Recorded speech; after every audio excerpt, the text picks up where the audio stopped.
Happy holidays, everybody. Welcome back to Asian Chamber Chats. And today we have a returning guest. He's our very own executive director, Daniel Pae. Welcome back, Daniel. Well, great to be here with you, Aaron. Of Happy course. holidays. Yeah, happy Lovely holidays. Christmas mug there. Of course. Yeah. This is from the recent travels to Austria, actually, and Christmas markets. Speaking about Christmas markets, there were some opening up in town. I don't know. It is, yes. Yeah. I'm excited to go check those out. Absolutely. You got any holiday plans? Well, at the time of this recording, I literally just got finished with the Mitchmas 10K in Edmond, and so got the medal right here. Okay. What does it say? Show it off. Yeah.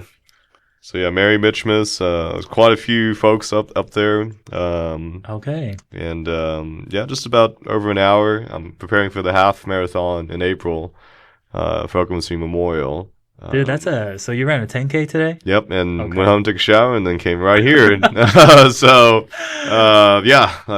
legs are killing me right now, but hey, well, we're gonna get through this. Okay, Daniel Pae is fresh off of a 10K. Yeah, but I enjoy, that is one of my interests outside of work. It helps clear my head, and this morning it was it's unusually warm. Obviously, Christmas Day it's gonna be, I think, 70, 80 degrees. Yeah. So we'll be out in shorts. That's my plan for the holidays, just relax and unwind before the new year. That is interesting because this is probably one of my first not white Christmas and a warm Christmas. Mm-hmm. Yeah, it is interesting because we do kind of live in the South, in the Midwest. And it's kind of like the culture. Right? We still make it fun. Yeah, it's like you want to drink hot chocolate, but it's like, man, it's too hot outside for that. Yeah. Yeah, I'll drink hot chocolate in 70-degree weather, Oh, yeah. So what got you into running? So we had a relay team my freshman year, serving in the House of Representatives, and we actually did beat the governor's team that year. And then after COVID, we brought together the relay again, and unfortunately we did not beat the governor's team that time. We came very close, but I trained aggressively for my portion of that relay, and that was just a 5K at the time. And since then, I guess about a couple years now, just really enjoyed the routine, the regiment, and I love running in Scissortail Park whenever I'm up here in Oklahoma City. And in Lawton, they have every year the Spirit of Survival race, and it helps raise funds for the Cancer Center of Southwest Oklahoma. So that's one that I've tried to do regularly. I think it's a really good way of exercising and just making sure that you're always keeping on track. Sure. I did the quarter marathon this year for the Memorial. That was the most I've ran.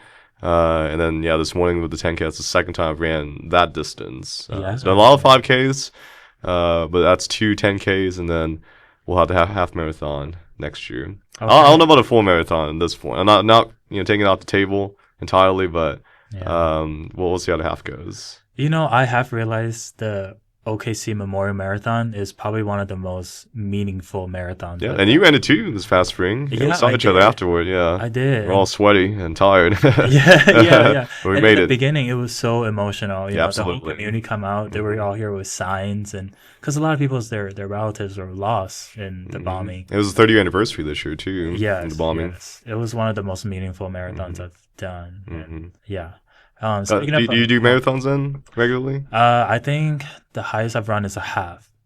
Yeah, I used to run cross country in high school, but now I don't know. It's like I do love running now, but it's not my main thing. But there are some really good places in town to run. What are your top favorite spots? I can add on to it. Yeah, so I think Scissortail. I've actually not ran up near Lake Hefner before. I want to. I think it's a very scenic route. Okay. There is a gym at the Capitol, so I try to go there whenever I can, and I have a membership at Planet Fitness. So I don't mind running on the treadmill. I think that's a good form of exercise as well. I know some runners are very adamant not to run on treadmills, but it has its ups and downs. Yeah, I think treadmill keeps you on pace. Yeah, and it's 10 degrees outside. You don't want to be outside in that weather. For sure. Yeah. But what other places do you like to run then? Okay, so you mentioned Scissortail. Yeah. And I think Scissortail is by far probably my top favorite city parks in the world. So running there is amazing because you can just go to North Park and South Park, cross that bridge. I've done that. Yeah. Yeah, there's so many different routes, and there's always people, and it's always safe out in Scissortail.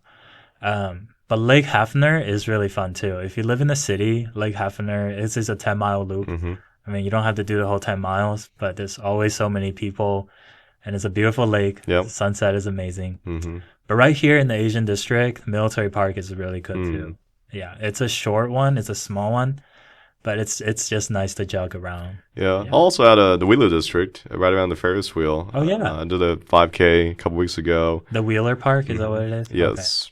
Okay. That was a brutally cold morning, and I just had a Under Armour and some shorts, and I didn't factor in the wind gusting near the river the whole time. So I had to defrost after the run. Okay. But I think that was one of my best times, about 28 minutes, give or take. Oh, nice. Is that 5K? Mm-hmm. Dang, 28 minutes 5K. So you're like, what? I always shoot for under 30. That's kind of my personal goal. Yeah, you're about like less than 9-minute mile. Mm-hmm. That's great, man. Yeah, thanks. Yeah, not a professional by any means, but yeah, that's one of my outlets for decompressing. Yeah. And then I know you've talked about One Battle After Another. You really like that movie. Yeah. It came out yesterday on HBO. It did. So that's on my list for the holidays to check out. I think it's like 3 hours, you said? Yes, it's a long one. Yeah. But it's very good. There's a lot of awards buzz right now heading into Oscar season. Yes, that one and Sinners are probably my favorite movies out of the year. Yeah. But and a new Avatar movie just came out this weekend. Yeah. It's the third one in the series, and then Stranger Things, the finale comes on here in a couple weeks. Yeah, it's funny because Stranger Things, they kept putting the episodes on holidays. Yeah. So it's like you either watch Stranger Things or hang out with your family. Because Thanksgiving, I think they released it the night before, so I binged it over 2 days. Some friends binged it in 1 day.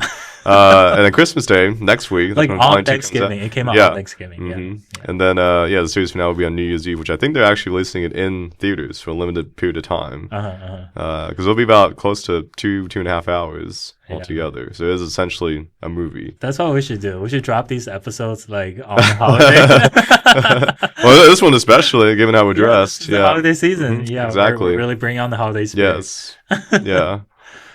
So going back to running, like I know when I was training, like I think runners has this grit that really kind of shows our work here, you know, especially as a young Asian chamber organization. Like it takes a lot of grit. Oklahoma grit, yeah. Yeah, Oklahoma grit. Yeah. Like our gala this year. Right, yeah. Asian Grace. But one thing I realized is like, you know, runners can really dig. Like even when you hit that wall, like when you're just tired, like dead tired, you still kept going. Oh, that was me this morning. Yeah, yeah, exactly. The 3-4 mile mark. Yeah. Yeah. Well, I mean, I feel like you do that throughout the year too. Yeah. With the Asian Chamber, you know, like for our members. But yeah, I think it's really great now that we're at the end of the year. So like, you know, we can look back. Yeah. Yeah. And that's like usually this is when I reflect just personally what I've experienced and accomplished. I think that's healthy. Before we head into a new year, thinking about the past 12 months and where we've been and where we go from here. So certainly nearing the 1 year mark of me taking on this role as executive director, it's hard to believe. It's definitely flown by. Yeah. But certainly grateful to the board of directors, including yourself and the leadership you bring to the table. And we did accomplish quite a bit. And I did not come in with a lot of event planning experience, to be honest, and so I had to learn a lot about how to organize a conference, how to organize a gala, things like that. But I think I've grown a lot more as a leader through those experiences. What was kind of like the motivator to you? For the conference or for the gala? I guess just throughout the year, like for you as a person, like as our executive director. I wanted to make sure that we were on stable footing and that we had good people in these leadership positions. It was very similar in retrospect to many of my experiences at the Capitol, working in state government. It's all about fundamental relationships and trying to build coalitions. And my reputation as a representative has always been someone who's consensus-oriented. I don't really like drama. And obviously, you've got people who indulge in gossip and just a lot of haters in this world, if you will. I have never been one to partake in any of those activities. I think we're all adults. We should all be adults here. Yeah. So I want to make sure that we were sober-minded, that we were very serious about where we want to be as an organization, not just the next 2 years, but the next decade and beyond. So making sure that those processes are in place, whether it's how we organize this or that event, how we conduct meetings, those sorts of things, having those best practices implemented, so that whenever I pass the torch on to whomever comes next, he or she will be well prepared for future successes. So I think thinking long term and being a very serious-minded leader, not really playing any games or trying to have personality clashes or whatnot. That happens in government quite a bit. Mm-hmm. I think we all seen the past year with the shutdown, that whole saga. That was definitely a very low point for our federal government to not have the capability of reaching a compromise agreement on keeping the government open. Mm-hmm. And I think we can do better. And I think we are doing better, both here at the chamber and certainly in our state government compared to Washington, D.C. Yeah. It is a silver lining when you see local government staying strong when the federal falls apart. Yeah. And your line of work, you also had to buckle down, work extra hours to keep services intact. And so we each have our roles to play in society. And certainly when it comes to the Asian Chamber, I think we're all motivated to ensuring that it is successful and that we have a lot of great future leaders that we're investing in. I know you spoke at the YPL earlier in the fall. I think that resonated with a lot of folks. Seeing Asian Americans in these positions of influence, you never know who's going to be inspired by just that conversation you have with them. Yeah, definitely. And it's not just us. There's so many people in our community that have that voice too, like that serves as a leader. You know, for example, like T-Wen from 24 Hours. Yep. Like he has so many knowledge to share, and you know, people can look up to him and be like, I can be an Asian business owner one day too. Yeah. He looks like he's in his 20s, but you know, he's already well established in his 30s, so you would not know that. Exactly. I think it's kind of like having that role model. Yeah, like growing up, you know, the first superhero movie, Asian superhero that came out, Shang-Chi. And I was just so psyched because it's Marvel and it's Asian superhero. And, you know, I think we need more of that, like people like you in the community that have that like selfless leadership so that when, you know, young Asian kids look at us, they're a young person and they're good looking and then they're, you know, leading in the community. Right. Yeah. So I think we really need a lot more than that, a lot more of that. We already have so many. So. Yeah. And I think we might discuss this previously, but certainly growing up within the Asian American culture, job stability and security are heavily emphasized. So that's why professions like medicine, law, engineering, those are more focused on compared to other professions. So it's not typical to have an Asian American in politics. That's just the reality. Yes. And it is very, very difficult to get elected and to be effective once you are elected. You have a lot of pressure put on you. That even though you may be the first Asian American to be elected in whatever position, you don't want to be the last one. You want to make sure that you do a good job and you set a good example for future Asian leaders. And so I would hope that within our community, certainly whenever I have a family in the hopefully not too distant future, I want to make sure that for my kids, I don't pressure them to, you know, if they want to run for office, great. But I don't want, like, because of my legacy, that to be the reason. I want them to be interested in whatever field or area they so desire.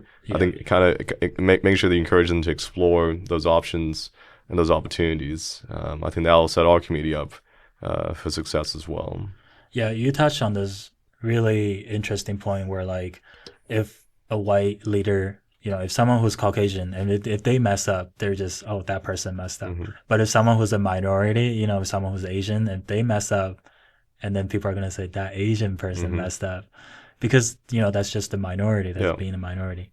So, like, talk more about that. Like, is that, like, a lot of pressure on you? So I can say, like, day to day, as far as in government, I get along with my colleagues on both sides of the aisle, and I've developed a lot of genuine friendships with many of them. And going back to my point about it's about building those relationships. And that way, if you build that trust and that goodwill, whenever I'm advocating for a piece of legislation, I have that as a foundation. and so then we can have conversations. And even though we may not be on the same page, they might not vote for my bill at the time. At least we keep those lines of communication open. So I think for the past, and this will be 8 years now serving in the legislature coming up in 2026, I have matured quite a bit as a legislator. I've learned not to take things personally, for example, and just focus on advocating for solid, sensible policy ideas. Okay. I think that's our challenge in this country right now, is where things have become too personal, where you and I may have a disagreement on one or two different issues, and we can't sit across the table and talk to each other and have this type of conversation. That's not good for our democracy overall. And I'm mindful of the fact that I'm one of the few Asian Americans who are serving in elected office in Oklahoma. And I always try to speak to different groups, especially young high school students and college students. I've been back in my alma mater, the University of Oklahoma.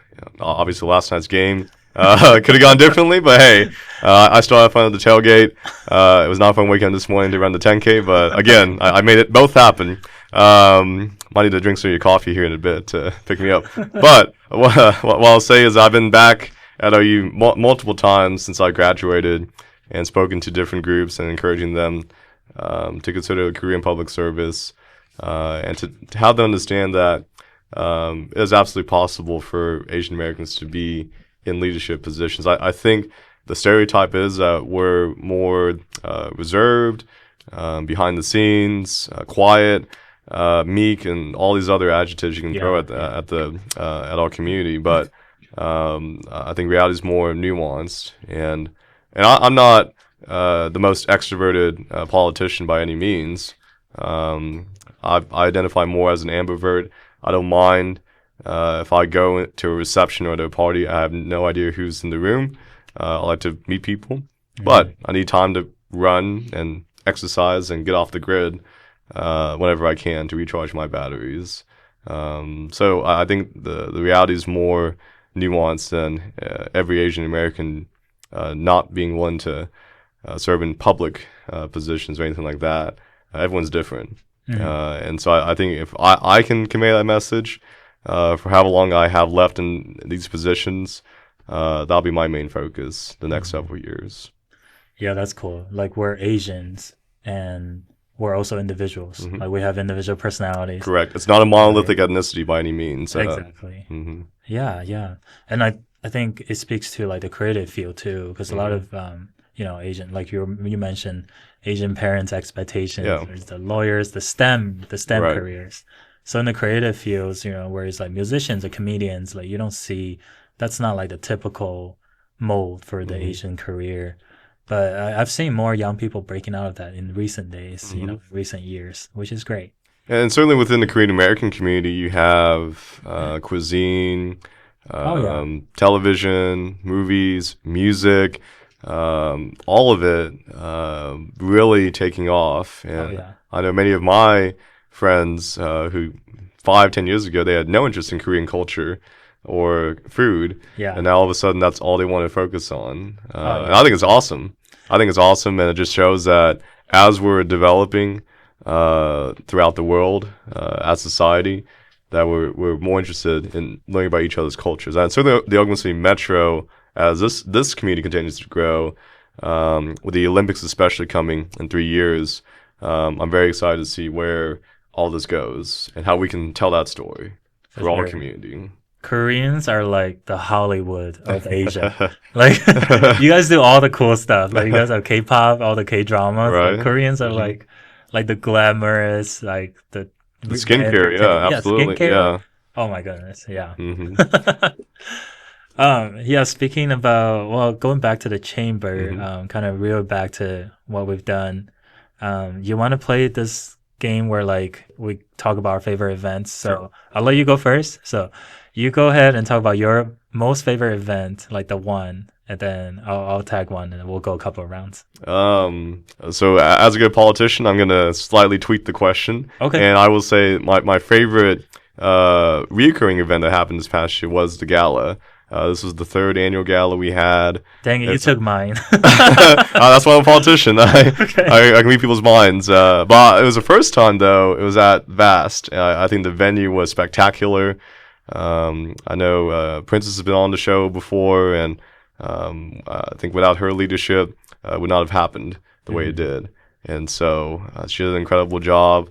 And I think the whole evening, especially with the view of where we're at with the skyline, everything just came together. It was a lot of work behind the scenes for that event, but I had a good time. And then I think the favorite new event for the past year was the business conference, and the fact that we maybe had 2-3 months at best to plan it. So I don't know if a lot of folks realize that, but that was something where, and I came into this position in January, early February. So it was about the same time where I first took the lead that this was the big project put on my lap. And hit the ground running. It was quite a bit of learning in real time. Yeah. But I think seeing it at the Innovation Hall and everyone seemed to enjoy themselves with all the speakers and panelists, that just shows a testament of how, to your point earlier, when it comes to running, where you might hit that wall and you're tired and you're overwhelmed, but you just keep on pushing. And the end results are incredibly worth it. For sure. So I would say those two, the gala and the business conference in the past year. It's so incredible to come into a city and to have a conference dedicated to Asian professionals. Mm-hmm. Like, that is very rare, and it's very incredible. And I hope you have Ernest Abelgar on the show at some point. I think he's got a fantastic story to share about his life, and just his heart pours out for our community. Oh yeah, 100%. Oh yeah. Well, I think the bigger events are definitely incredible, and we're gonna reoccurring. Right, we're gonna have them year after another. Mm-hmm. They bring so many people together, so many community together. Smaller events on a routine scale, it's like our Coffee and Connects. Mm-hmm. And our business after hours, we probably have them every other month, right? Yeah, and we just had a few weeks ago our final business after hours of the year. Yeah. And appreciate the folks at Medley's for hosting us, and it seemed like people really enjoyed celebrating the holidays together. Yeah. And that was the intent, something more low-key, where people can fellowship and have fun. For sure.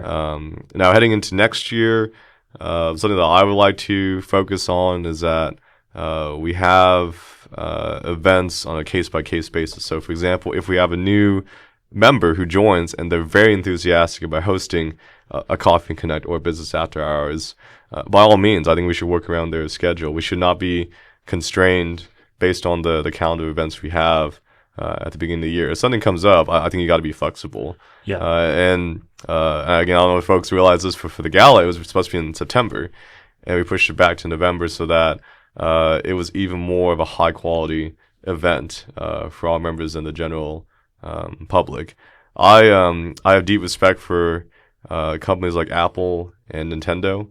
And the reason why I say it is because in both organizations, they oftentimes delay their products if they feel it's not up to their standards, and they're okay with that. And I think the fans of both companies understand it's better to wait and to have a great outcome than rush something.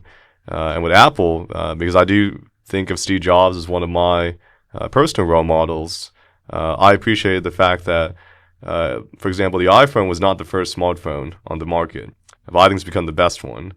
And similar to other Apple products where it was not the first product to be released, but I think they've really shown the high caliber nature of their organization.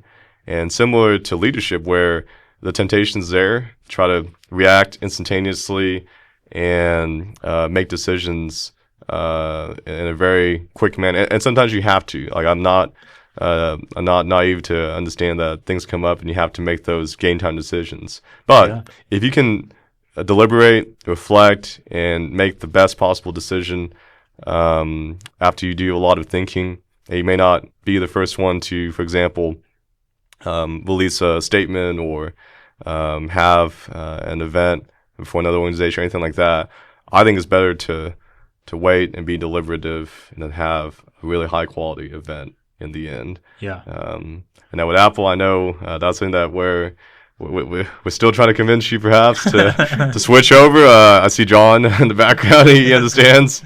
I had a lot of friends who were like you, Aaron. They swore never to get an iPhone.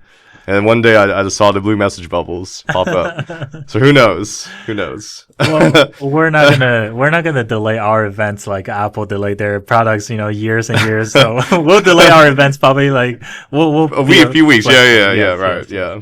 But that's yeah. Well, that's good to hear, knowing that we're focusing on quality Yes. in 2026. Yes. And making sure these events really hit the spot for Mm-hmm. businesses that were hosted for everyone who attends. Mm-hmm. So we're not going to rush anything. We're Correct. going to make sure this thing is quality. Correct. Okay. Perfect.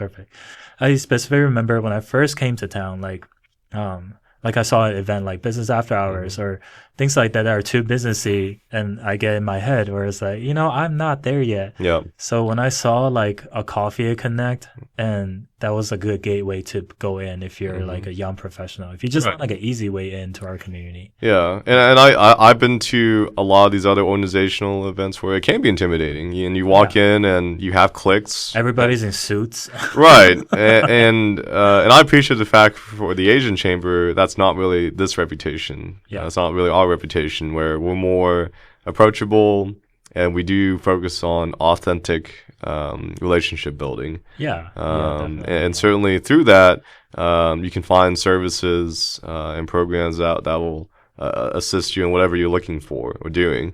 But also you can make new friends along the way, and that's really cool. I think so too. I've had so many great connections that just comes out of the chamber and our events, and they're all just unexpected. Yeah, it's about oftentimes who you know in life. Oh yeah, for sure. Being at the right place at the right time. I couldn't agree with that anymore. Yeah. So let's talk about kind of like our impact, like kind of our areas of influence. Like, what do you think? How do you think this year went? We passed the 300 member mark, number one. I think that was a big milestone for this organization. And many other chambers, it's taken them decades, quite literally, to reach that milestone. So I think for us to reach that within 3 years, we all need to give ourselves kudos. What does that mean? Well, if someone's listening to this, they're not part of the chamber, and they hear that we have over 300 members, like, what does that mean to them? Well, they can certainly be a part of this organization and join and become members themselves.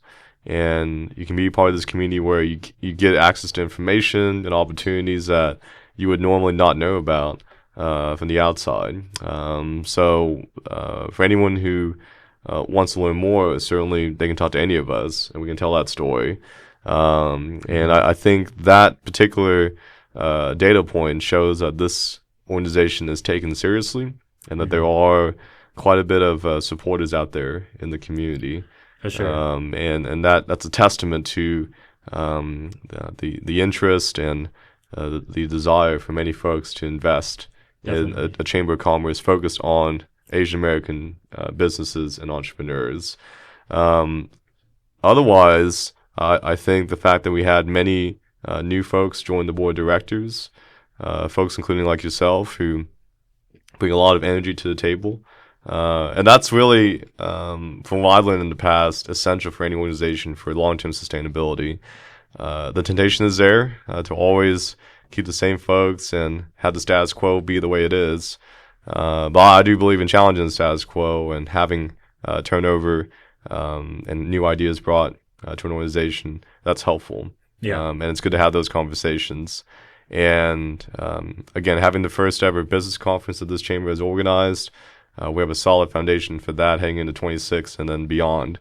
And Ernest and I, we've had some conversations already about what the next Limitless conference looks like. So I think that'll be something that we focus on for next year as well. I think there's one conversation I had with you that really stood out to me. That kind of prompted me into joining the chamber as on the board. Is I realized that this is an organization where people welcome change, and I think that's so important to not stay the same way, especially in today's digital age where everything is changing. At the flick of a wrist, it's just so fast. Knowing that we welcome change and knowing that that change is helping our members, it really it made me want to be involved. Absolutely. And this community, the demographics are changing. We all know that the country's demographics will be majority minority here in the next 2 decades. And as leaders, our task is, as these changes are happening, going back to the point we made a few minutes ago, when it comes to the speed and how do we implement certain programs and events to adapt to these new realities. I think knowing when to hit the brakes, when to hit the gas pedal, so to speak, on event programming and those sorts of things, that's what each of us has to decide. And that's part of what makes this fun, is making those decisions. And certainly we all, none of us are perfect, so we all have to learn from mistakes and setbacks. I certainly had the past year in this role, and then the past 8 years in government. And I think you realize that you just have to keep pushing forward. Going back to the analogy about running, and even if you feel tired or uncertain, just keep moving forward with an open mind, and recognizing that it'll all be okay in the end. And just as long as you have those guiding principles and objectives, I think you'll be okay. And certainly for me, growing up in the military community, where we were very mission driven, that's what we were taught in schools, that you're all part of the same unit, if you will, and you all have your individual strengths and you contribute, and you all work together to whatever the mission is at hand. And similar with the Asian Chamber, that's how I've tried to lead, is that we have our objectives, we each have our different responsibilities, and we're all working together as one team, as one unit toward those goals. Oh, very cool. I didn't know you had a military upbringing. Oh, well, like Lawton Fort Sill, with my parents being at the dry cleaners, I met a lot of soldiers. Oh, okay. And hearing their stories about why they decided to join the Army, and what brought them to Lawton, that was very informative. And in school, many of my friends had moms and dads who were stationed at Fort Sill. Okay. And that's how they came to Lawton in the first place. So we were, regardless if you were in the military or not, you were ingrained with that sense of service. Grew up in the military community. For sure. I think, I'm a veteran, and I think being in the military or just being around military community, it really shows you that grit, like that, we're going to get it done. But part of something I've learned on the civilian side is the humanity of it. Yes. It's like getting things done, mission driven, but also considering that there's people, we're people that are working these things. Yes. Empathy. Yeah, empathy is a very important value. Yeah, a funny story. Like recently, I traveled to Germany, and I was in Germany too. Yeah, yeah, we're both in Germany, just at different times. Yeah. Okay, I love the German society because they're a society that focuses on efficiency. It's like everything there, from traffic to, I mean, you see more of the legislation side, but I see more of like the day-to-day tourism side. Like from driving to restaurant hosting, everything is so efficient. But one thing I noticed is like, I wish people would talk to me more like here in America. Like I wish there was more personal, like a personality to it, or like humanity to it. But they have a humanity for sure. I mean, I'm just saying they're just a very efficient society. Like when I went to a restaurant there, it was funny because when you go to a restaurant in the States, right, everyone is like, oh yeah, thanks for coming in. Right, yeah. This is your seat. Yeah. The waiter will take your order and they'll come back again. Hey, is everything okay? Like, can I get you more water? Over there in Germany, it was like, okay, are you dining in? Okay, here, you can sit here. And then they take your order and you never see your waiter again until the end of the meal. Yeah, hopefully get your food at the during the time in the restaurant. You get your food and then that's it. Like they don't come back or anything. But they're very fast and they get people in and out, It's very efficient. But that was my experience. So yours might be a little different. When I was in Berlin and Wiesbaden, and we were more so meeting with government officials, so it was very serious meeting. We still had good time, and they have a very dry sense of humor over there, which I can appreciate. But yeah, it was a very informative experience. And the point you made, as far as like that necessity of having more conversations around our shared humanity. I think a challenge we have as society is with technology, with AI. I mean, you've been to many events, I'm sure, in public where most people are looking down at their phones. Oh yeah. And in John's Oklahoma, doing it right now. I'm Our sure, producer. yeah, He's literally looking down his phone as we talk. I'm sure it's a very important email he just received. But for our schools, we did prohibit cell phones from being used the past year, and my understanding is that it's already shown good results where kids are now talking, playing games, going out to research, like actually interacting with each other. And so, and I'll be transparent. Like I've had days where, yeah, like I'm on my phone and maybe with friends when I should be talking to them face to face. We all have those moments. I think that's something that we also need to make sure we're emphasizing is with technology, not losing that humanity as well. Because I think it's cool that you can FaceTime someone from across the globe. There are benefits, but with social media, it can also desensitize and dehumanize a lot of folks. For sure, and especially with AI. Yes. Have you heard about this AI music recently? How you can make songs and you input like whatever suggestion you want. Yeah. And, videos. I mean, the whole gambit. Yeah. Videos is just crazy. Mm-hmm. But I heard something. This AI program that makes music, right? Mm-hmm. It's perfect beats all the time. Mm-hmm. But the things that makes like the 80s songs, the 90s, they're so great. The emotions, and it's if you time them, the songs are not perfectly on beat because it's a human playing the drums. Right. And that's what makes it great, instead of everything is so perfectly on beat. Yeah. And that takes the humanity out of it. Mm-hmm. That's what we're talking about. Yeah, and I think for any organization like a Chamber of Commerce, it'd be fantastic if you had an AI robot or whatever. They could, I don't know. I'm just saying hypothetically, like you set up the banner and you send out all the emails. Like, it'd be very efficient. Like admin wise. Yeah. Be very. I thought you meant like an Asian AI machine. No.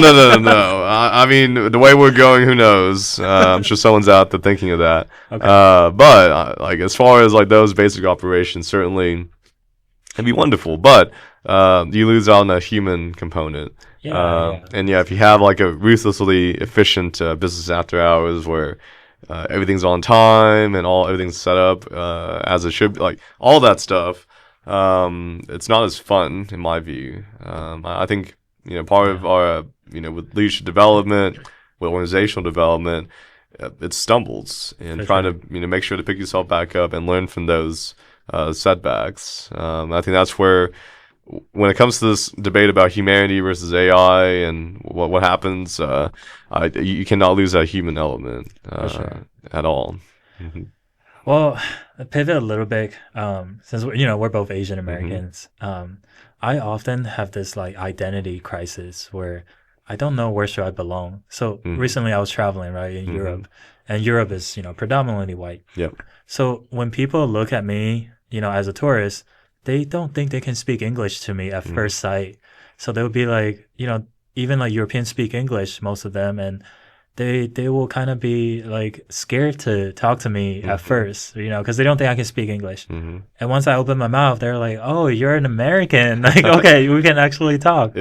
Yeah. So I don't know if you ever had moments like that where you're like, I know who I am, but does other people look at me, know who I am, whether I'm American? So I was pleasantly surprised in Germany. There are many, especially Korean American communities there.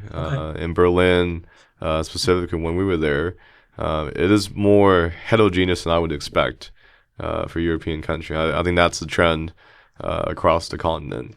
As far as your question, there have been times where I've been asked what country I'm from and where I was born. That sort of thing. I mean, that has happened, even as an elected official. Yeah. And there are my assistant got a call from a constituent, and Nancy was talking to this woman, and this woman's not a fan of, like, again, you have the haters, like, that's okay. No one's gonna like you.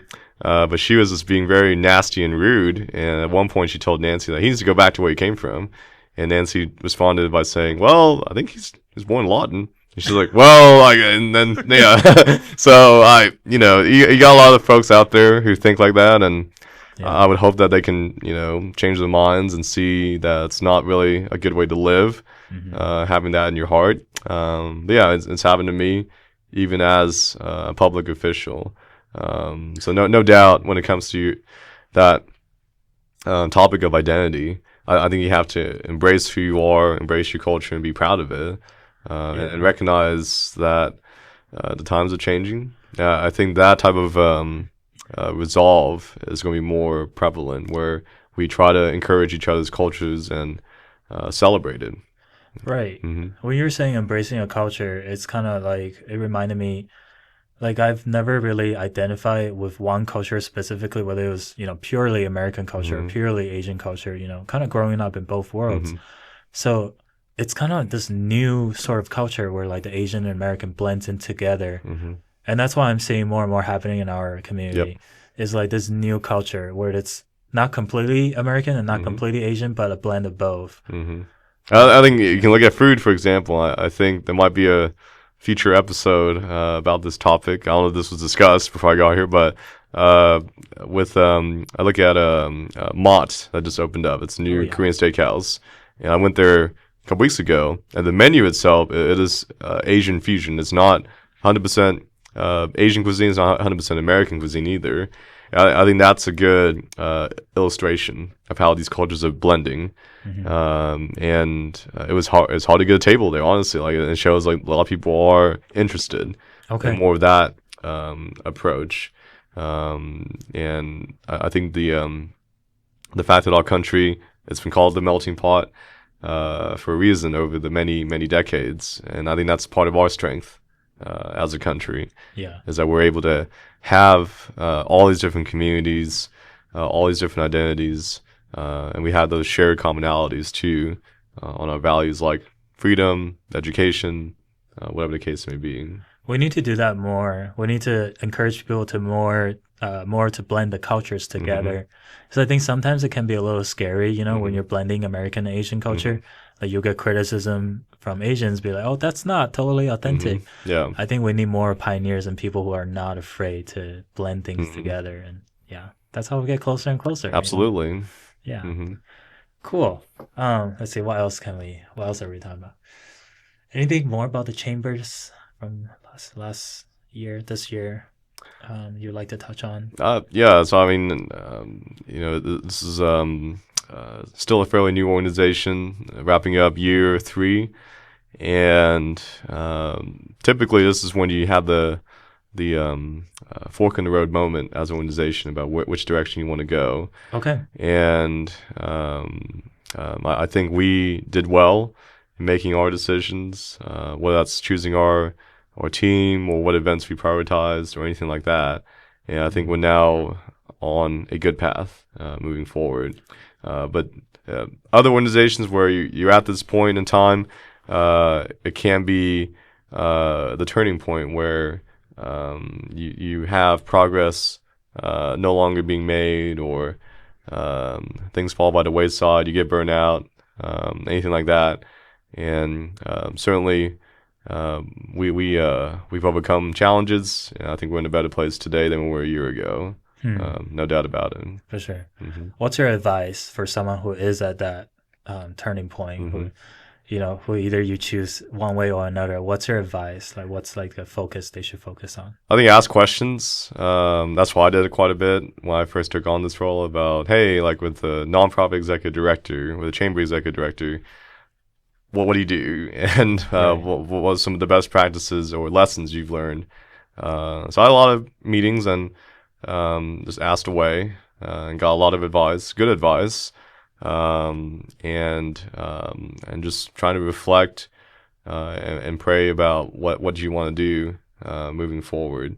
I think that quiet time where we all very busy people and there's a lot of noise in this world, but whether it's going to Germany or going for a run, whatever the case may be, find that quiet time just to take stock and reflect. And then once you clear your head and your mind that way, you'll be able to make the decision you need to. Yeah. I think that speaks on a personal level and organizational. Because like you said, personal, you always have this core values, and you need to constantly realign yourself. And same thing with an organization, like the Asian Chamber, who we're at that turning point. Let's not, we lean on our core. Mm-hmm. What is our core? It's to empower our members. It's to Correct. empower our community. But yeah, powerful. Mm-hmm. Good stuff, man. Absolutely. So while we're wearing all our festive gear right now, I'm just curious, what's your favorite Christmas movie that you're gonna watch within the next week? So there is this Christmas movie that came out recently in the recent years called Love Hard. Have you seen that movie?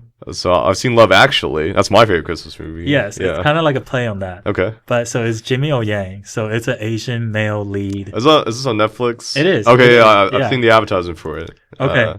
Yeah, it's Jimmy O Yang. He plays this kind of like underdog, someone who's not your typical like male lead who's like Right. super attractive, Right. built, chisel. But then it's his story of getting the girl of Yeah. his dream. Yeah, 'cause it's a romantic comedy movie. Yeah, That- and it's funny because there was like a fake Tinder account that set up. Okay, yes, yes. Yeah. But he basically like it's like winning someone over by your internal values, like your core values and things like that. Not to say Jimmy O Yan's not an attractive guy. Sure. Yeah, I'd love to meet him one day. What about you? Yeah, Love Actually. I appreciate the British humor. It's Okay. a very heartwarming story. A lot of great British actors too. And then I also like The Polar Express Okay. because they're animated Christmas movies. Yeah. I loved the book when I was growing up, and Yeah. loved the movie. Are there any animated like Asian Christmas movies?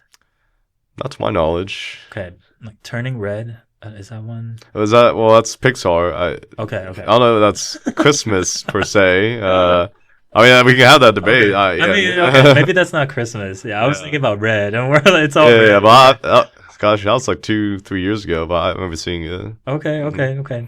Yeah, but that's what I'd love to see. More like animated Asian movies. There's already some, like Raya and all those. But yeah, I'd love to see more. Yes. For sure. Are you watching anything Pluribus. Christmas related? Oh, well, Christmas related. Yeah, I'm watching Love Actually right now, Oh, okay. and then I just watched a new episode of Fallout. It's not Christmas related, but okay. not. That's Can be that's good. Christmas related. Yeah, I suppose. Do you think The Shining is Christmas related? I would not consider it a Christmas movie. Right. No. Just because it has snow in it doesn't mean it's Christmas. No, Like, we don't have snow right here, so. Right. I do think Die Hard is a Christmas movie. Die Hard? Die Hard. Okay. Yes. I think I remember. Yeah, it is. Yeah. It's said during Christmas explicitly, and it references Christmas several times, and the whole theme, I think, is about family. What's your holiday season? Holiday season. What's your favorite Christmas song? Let's see.